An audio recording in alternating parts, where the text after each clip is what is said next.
welcome to the Infinite Way, where spirituality meets humanity. I'd like to introduce Grandmother Donna Huether, and I'm so excited to have you on as a guest on our show. So, Grandmother Donna, wow, that beautiful title. Why don't you share with the audience what grandmother means? Grandmother means someone who you can go to and be loved. Yeah. So that is traditionally what grandmother means. And I think in any language, right? So I have people who have given me that name, and I feel kind of honored because I do love them, and it's nice that they know that I do love them. It also kind of makes me responsible, for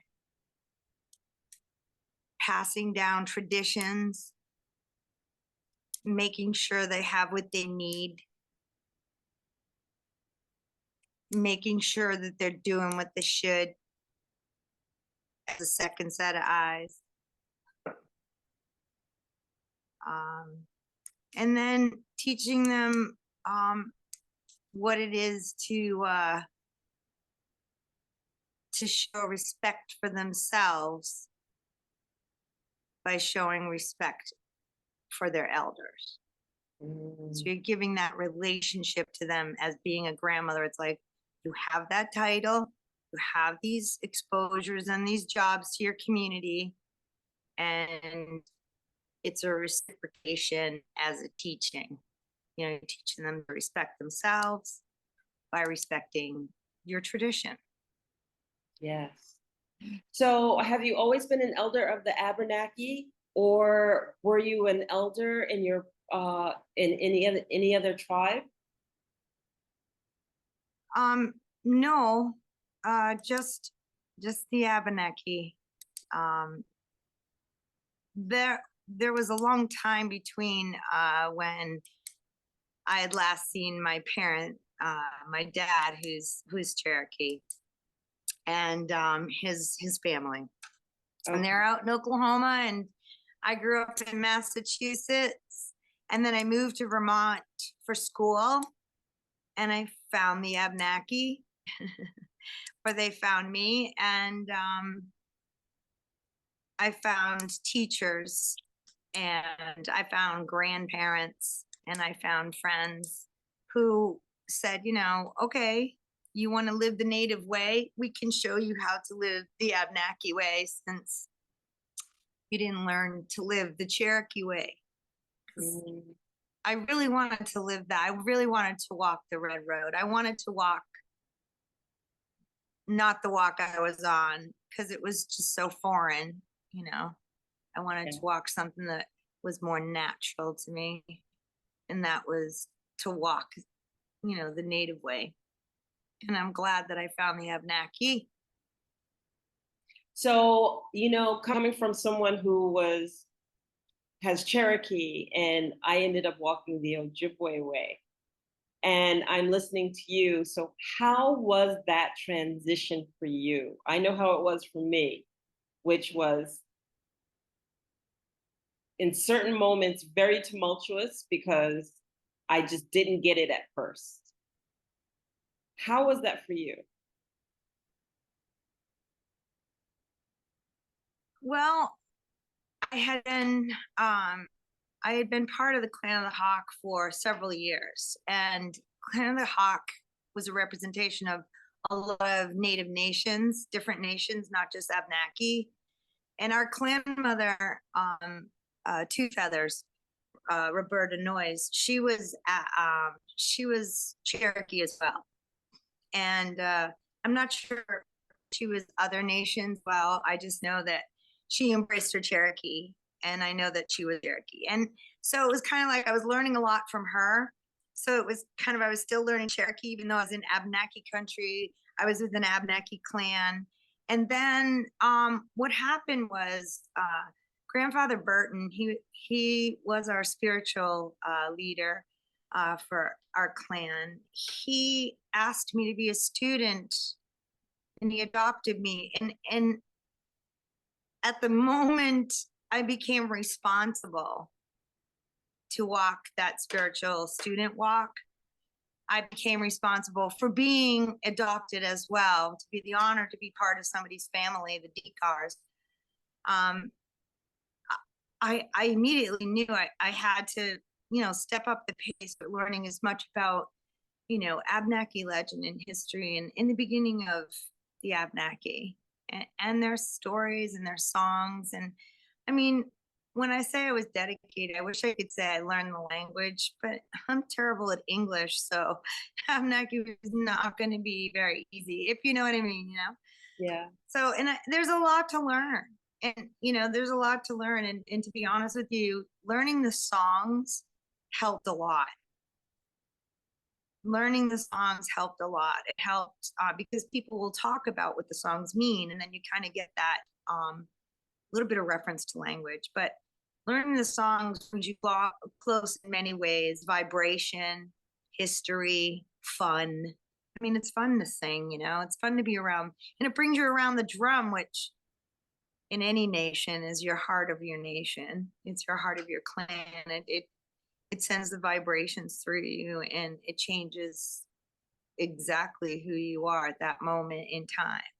You're vibrating at a different frequency, unlike the one that you are when you're sleeping. So you are totally being with one with the heart of the drum. And so my transition was immediate. Go ahead. My transition, like I said, was quick. I felt a real need to live up and to step up and honor being adopted, and being given this some serious talk control. I don't know how to explain it to kids. Yeah, I mean, I enjoyed every step. Yeah. Yeah. So I want to go back to the drumming because you kind of mentioned it, but I tell you, when I learned the drum from the Ojibwe, it changed everything for me. And those who don't know me well and knew me in the beginning, I mean, that's who I am. You never see me without a drum. And learning Ojibwe songs, singing with the drum, making the drum in ceremony. It's an extension. It's my medicine. It's me. There's no separation between the drum and me, and I don't see it as an instrument. I just see it as an extension of me. What are the traditions with the Abernaki around the drum? Because I know it from an Ojibwe perspective, but not necessarily from the Abernaki. Well, I'm sure you and I won't be the only people talking about this, but there's a tradition where the drum, first of all, is revered. It brings joy. It brings the people together. It's part of ceremony. You can hear it for miles through the woods. What other, it brings friends together. It's the circle. It has the teaching of the circle of life. Being a circle is a big thing. Yes. And anyway, I am definitely not a drum keeper. I don't know the Abenaki drum medicine. I know plenty of people that do. And they're beautiful to let me in on some things. But as far as traditions, I do know that it's tradition to, well, when we were making the drum, it's tradition to pray, to keep the drum, sacred and safe, to care for it, to to treat it as the soul, and it's sacred. I mean, I think that's the most important thing, is that when you say to treat something sacred, what is that? Well, if something's sacred ground, you don't want people littering it, right? So if something's sacred and it's around, arguments and, bad juju, I mean, like just not in a safe place. Maybe it's just like kind of sitting in a corner. It's not kind of keeping it sacred. Keeping it sacred would be, even if you had to, very safe in a blanket underneath your bed, just to treat it sacred, meaning you're always thinking of how important it is to have that drum with you and around you. I might say our clan, in the end, I'll just give you, it's not really sad, it's kind of the way it is, but our clan chased having a drum for years. And that's how important a drum can be. So I know that there are a lot of different clans within the nation of the Abernaki. Can you share with us a little bit about the Hawk clan? Okay, so the clan of the Hawk was up on the, I would say, on the rivers of the Willoughby, up in Orleans County. Okay. And we had presence up there for a while. And Ralph, Chief Lone Cloud and Chief Spirit Water was his other chief name. I knew him by two chiefs' names. He chose Chief Spirit Water in the end. That was the last name that I knew him by, other than Ralph, a grandfather. And he had really set up an area that was just absolutely sacred to us. And remember what I talked to you about sacred. I mean, we had people that loved that area. There are many stories to be told that, that it was previously inhabited by people who camped out along the Willoughby. And of course, why not? I mean, it was a beautiful area, and the Abenaki have been all over there forever. We had a labyrinth there, which is still there. And we have a medicine circle there that is still there. And those grounds are still there. But we had the chance to blossom there for like almost 40 years. You know what I mean? Uh-huh. And we enjoyed all the clans and all people that came around to on powwow once a year. And it was a lot of fun. We had some really big ones and we had some really teeny ones. But the nice thing is, it's just like anything, And I'm really lucky that, I got to go around and meet a lot of people up in that area in the Northeast Kingdom and whatnot. And I got to meet some women from the Nelhegan tribe that were wonderful. We went on this basically a grandmother weekend that was being held by the state of Vermont. It gives out grants to various groups, and this group held this weekend, and it was the most amazing time.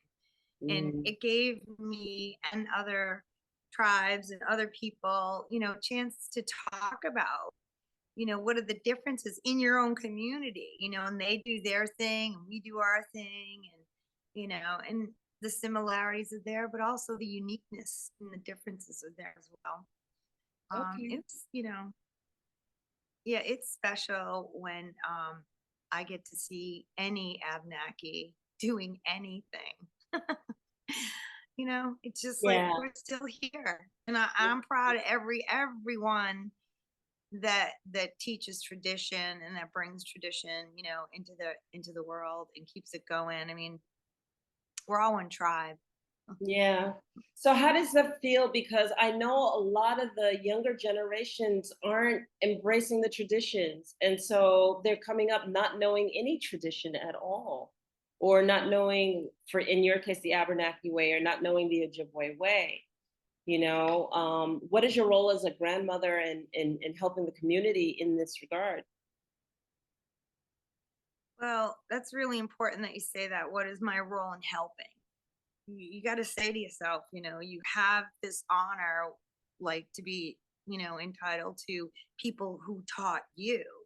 And that's really part of the circle. And when in tradition, when you ask for a teaching, say, you're the 30s or whatever, and you want to know what this story is, or you want a native name, or, and you learn how to, make a prayer tie. And that teaching of learning to make a prayer tie, a tobacco prayer tie, that teaching is so very important. The gift of tobacco, why you give it, what is the reverence of tobacco? What's the sacredness of tobacco? I mean, it's so important.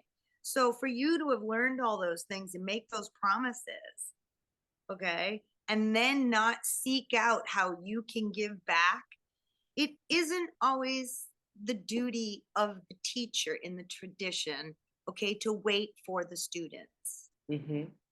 I mean, if you're going to sit there and say, oh, well, they never came, so I don't need to teach, that's not how that works. Mm-mm. Why didn't they come? Is the road paved? Did you make it enjoyable for them to come? Did you do your best to get them to you? So there's a responsibility there. I see in my community, I see little bits and pieces of the tradition coming into our communities right now. Good. And I don't know how that happens, other than people paying attention to why they like living the way we do here in Vermont and how we can continue to do that. And one way is that, people like to live natural and organic in areas that are pristine, right? Right. You don't really want to be against the nature. You want to be in nature. Mm-hmm. Otherwise you would not put up with winter here. Mm-mm. So so we do have that interest. And I see it in the public. I drove through a little town of Belvedere, and they have a teepee, which I know is not Abenaki, but it's showing you that at least there is a native presence coming through, and then other communities have speakers that come through on the library circuit, speakers and crafts that come through on the school circuit. And the Clan of the Hawk used to do that. And I will say, we're talking about, 15 years ago, when we had a few people, a few teachers, and, Chief Spiritwater did a lot of that at the actual incarceration level as well. He would go to jails and whatnot back in the day. Yeah, and they would have talking circles, So just staying, I see it. I see that people are getting involved. I see it also on the internet, where I'll be scrolling. I'm like, oh, the Nell, you were doing this month. Oh, the Nell he gonna doing this. Oh, Swanton's gonna have a this or that, and that makes me, and of course I have friends in the Native community around here, and you'll see their posts and whatnot. So I do see it blossoming. That's I good. really That's do. really, really So good, because I know for a period of time that I would meet some of my peers, and some of the younger people just didn't know the way, and sharing and teaching and understanding that everything has significance. Every little thing that we do has significance. We don't do anything without it being purposeful. And I just want to share also, or have you share, excuse me, the sacredness of storytelling.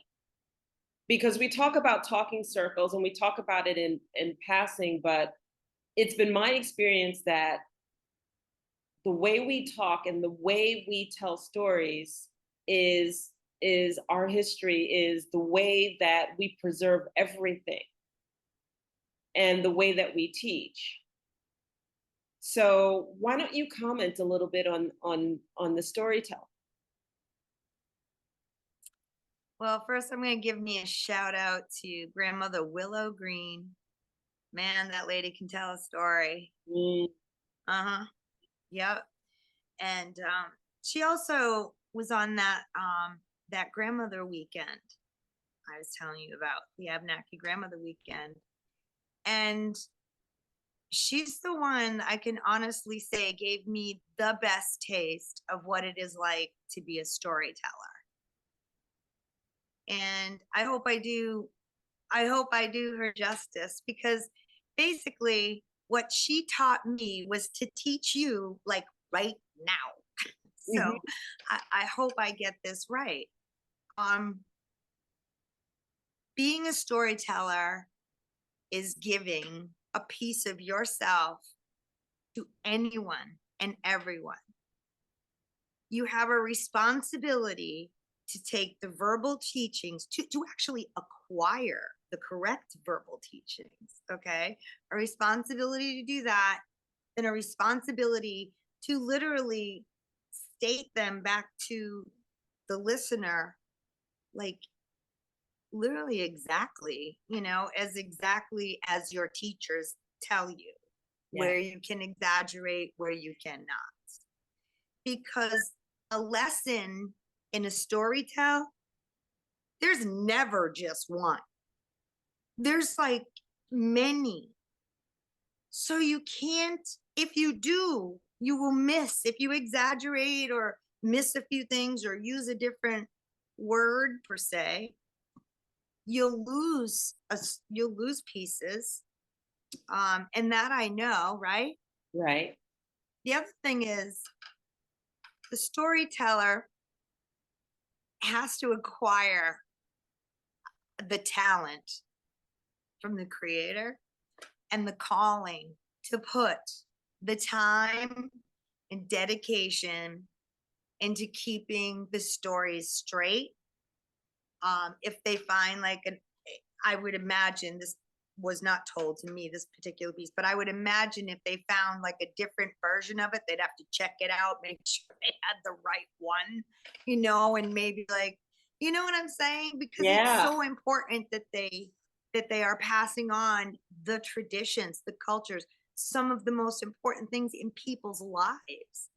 Like, certain stories you'll learn to get you through the rough times in your life. And it's important that you know those. It's important, that once you know those stories, when you pass those on, that you're confident you're passing on the exact same stuff that you had learned and you're supposed to pass on. Okay. But the storyteller is probably the most, I look for the storyteller anytime I go anywhere. They're the most beloved, I think, piece of a tribe. I really do. Everybody wants to be around the storyteller. Yes. Good medicine. Big medicine. And I would suspect that the other big medicine might be the cosmology.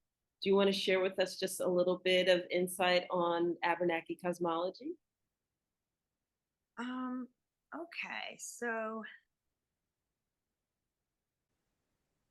I know that there are traditions that talk about the seven sisters, that talk about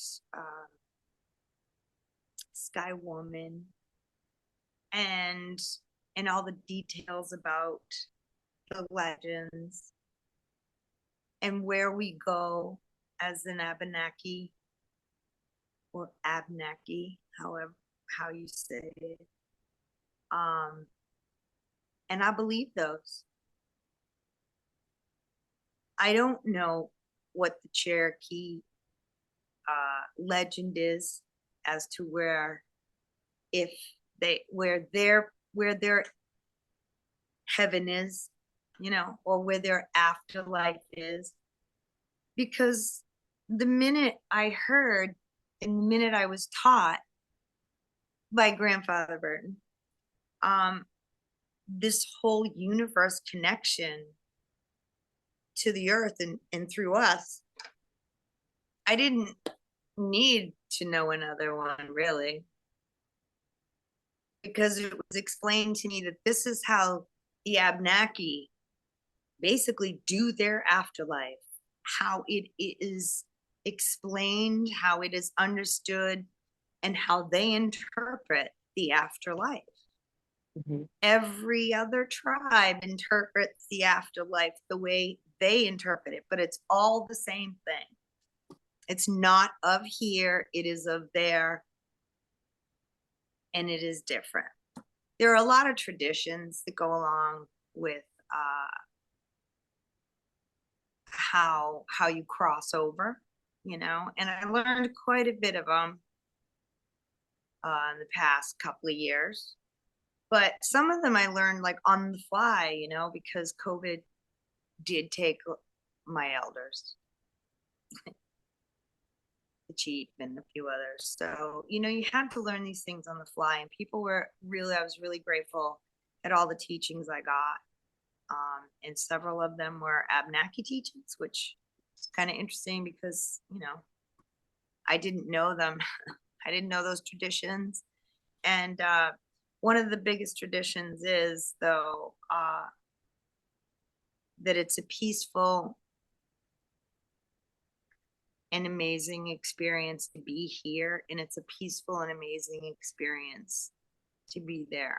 And that's you know, really the nucleus of the experience. And also, if you have a question, if you need help, you pray, because prayer works. It is your communication with, you know, your ancestors, and that is very important to the Abenaki, is communicating with their ancestors. I mean, there's traditions around it, but you know, it's just like a lot of other traditions in a lot of other nations, where you just need to ask the universe, and the universe will answer you back. You know, and it's that's what I believe, and I'm sure there's more in depth to that I could get into. I'm just, you know, No, sometimes I the won't do that to conversation. you. Well, I think the conversation comes more deeply around when you have the fire, which is the medicine for this talk. So it's Yeah. really hard. Do you know what I mean? Yes, I do. So, Yes, I do. It really does. And then that's when you get lost in the conversation, and it just it comes naturally, and it's hard exactly. online. But I guess, you know, not to keep you really, really long, because I would talk to No. you all day and all night. But what I wanted to just ask if you would share a little bit, because most people don't know this, but you were chief for a while. Yep. And that had to be a phenomenal experience. Would you share just a little bit what it was like to be selected and to be chief? Is it a matriarchal society, or how does that take place? Well, traditionally, no, the Abenaki is not a matriarchal society. However, the Swanton band, the Abenaki, did have a female chief in our lifetime. Her name was April. And so I kind of felt like when my chief knew that he wouldn't be here, and he asked me if I would please take the responsibility on, and do what do what needs to be done in the next breath of air, you know. Hmm. So I did. I love the Clan of the Hawk. I knew that the Clan of the Hawk would be very, very much broken and hurt, you know, losing the chief. And we had some people that really wanted to, we had some clan members that really wanted to and still do, you know, keep all of that alive, because it was a wonderful experience for a lot of people. And it was a learning experience, and I wanted to be chief, but I know what it takes to be chief. And I'm going to tell you right now, you know, we were lucky. The Clan of the Hawk could do a lot because they had their own land. You know, they had a place to go.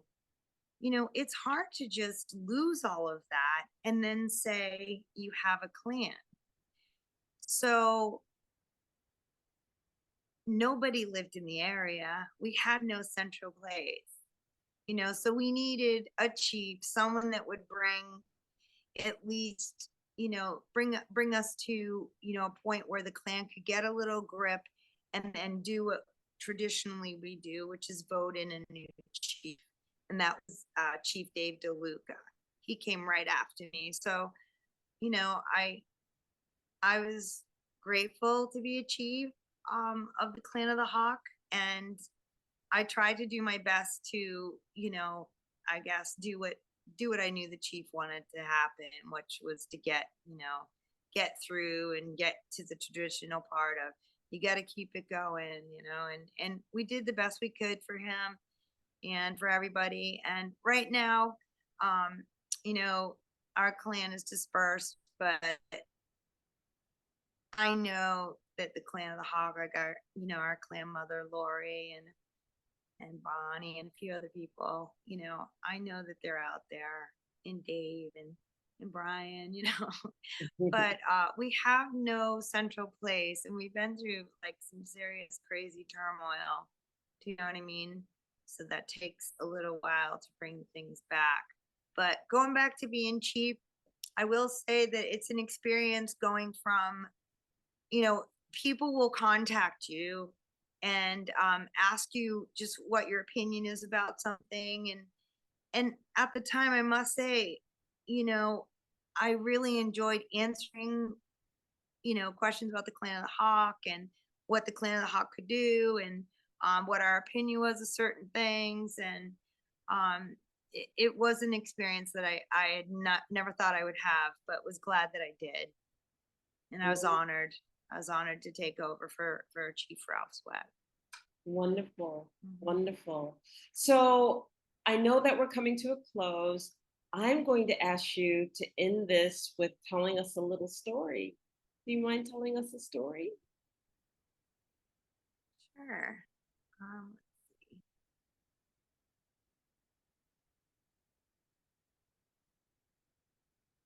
The story of the crow.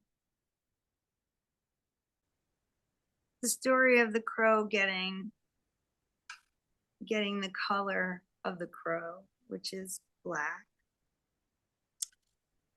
In brief, the crow is meant to take a message to the sun. And he got too close to the sun. But he got the message to where it needed to go.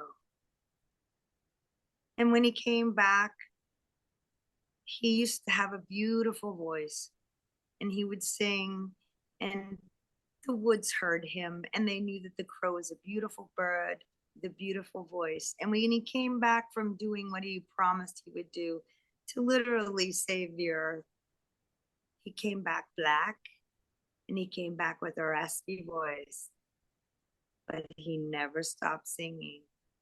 And the people love the crow still, even though he lost all his color and beauty and lost that gorgeous Elvis voice, they still love the crow.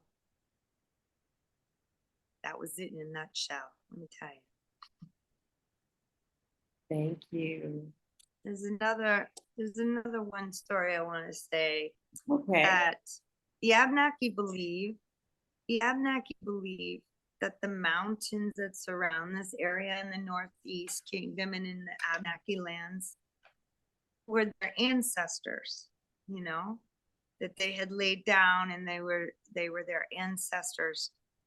And as I drive around, you know, and see the silhouettes, it is amazing to me. But as old as that legend, as that story, as that belief, as that truth is, it is the same. I'm looking at the exact same thing that those people believed were their answer and are, in my belief, they are their ancestors, and it is still here today. So the teachings, as you talked about, the stories, they are still here, whether we're telling them or not.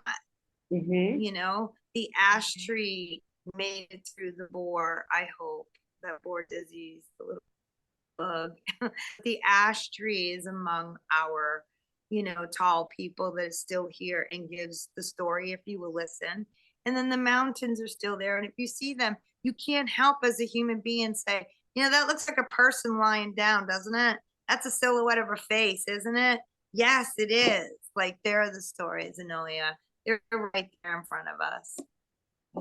So legends, they're not always just stories. They could just be true. Exactly. I feel like there's always truth in legend, or the legend has taken the truth and just changes just slightly. So as it propagates out, you kind of lose the meaning in it sometimes, but the ones who have to embrace it and know it for what it really is. Always. Yes, always.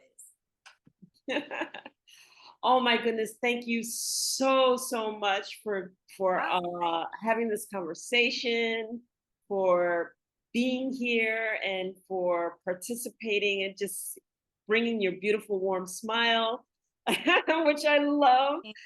For those of you who don't know, Enolia.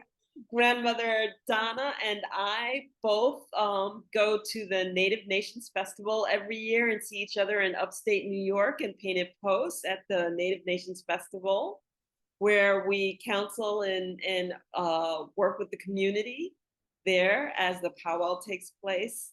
And it's just such an honor to have you. It's such an honor to have you here. So thank you. Thanks, Enolia. Thank you. And I just want to say that I definitely have that vacation off. We are going to definitely be there. And I can't wait to bring the big drum, Stone Pony, and let's have some fun. Yes, we will. Drumming, singing, and dancing and everything. So that happens every September 23rd. Or third weekend. No, let me take that back. It happens every third weekend in September. I think it's like the 16th, 17th. Yeah, 16th, 17th, 18th this year. Yeah. So, yes, I will see you there, as always, with the greeting of a big warm hug. Thank you so much. You're welcome, Enolia. Have a great night. Take care and bye, everyone.